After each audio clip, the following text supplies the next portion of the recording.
Prečo sme išli do nového formátu dosiek? Jedným z hlavným dôvodom sú zvýšené šmíkové pevnosti.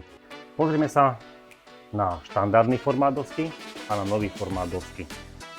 Pri štandardnom formáte dosky je vlákno ukladané inak. Obidve majú pozdĺžné vlákno, ale pri štandardnej doske je vlákno ukladané horizontálne.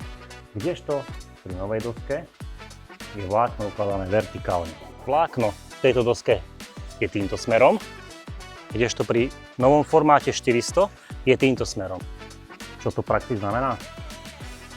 Keď zateplíme, nalepíme izoláciu na stenu, spravíme omietku, tak gravitačne nám tlačí, vlastne ťahá dole celú tú záťaž.